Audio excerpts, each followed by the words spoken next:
Good afternoon students. भगवान के डाकिए का कल हमने फर्स्ट पैसेज पढ़ा, आज आगे सेकंड वाला देखिए। कुछ पढ़ते हैं। हम तो केवल, यह आकत, केवल का अर्थ है सिर्फ, आकत का अर्थ है अनुमान। कवि कहते हैं हम तो सिर्फ अनुमान ही लगा सकते हैं, एक अंदाजा ही लगा सकते हैं कि एक देश की धरती, धरती का अर्थ है पृथ्वी, दूसरे देश को सुगंध, सुगंध का अर्थ है खुशबू भेजती है।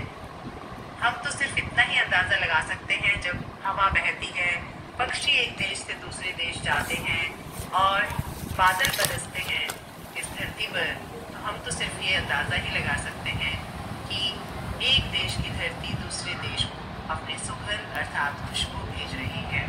और वह सौरभ, सौरभ का अर्थ में खुशबू होता है, और वह खुशबू हवा में तैरते हुए पक्षियों की पांखों पर तिरता है, पांखों अर्थात पंख पर तिरता है, मैंने तैरता है।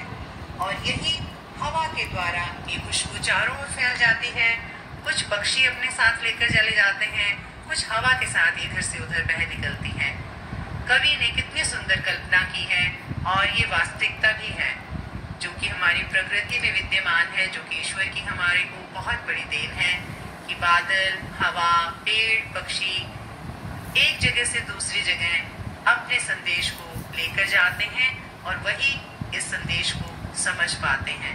हम इस चीज का अंदाजा नहीं लगा सकते, हम तो सिर्फ महसूस कर सकते हैं। और एक देश का भाप, भाप का अर्थ है वाष्प, दूसरे देश में पानी बनकर गिरता है। ये तो हम सभी जानते हैं, विज्ञान के विषय में भी पढ़ते हैं हम लोग।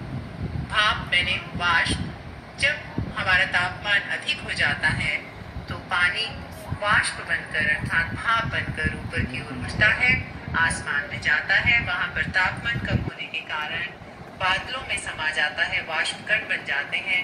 और जब बादल एक जगह से दूसरी जगह जाते हैं तो वर्षा बनकर बह निकलते हैं और एक ठंडक और एक सुंदर वातावरण में अपनी खुशबू छोड़ते हैं। ये एक देश का पानी वाष्प के रूप में दूसरे देश में वर्षा बनकर जो बिखरता है, बरसता है, ये बहुत ही अनोखा दृश्य है। इसे ही कवि ने कहा है कि एक जगह की जो खुशबू है, जो पानी है, दूसरे देश में जाकर बसता है और हमारा संदेश वहां पर पहुंचाया है। इस कविता का सार जानते हैं।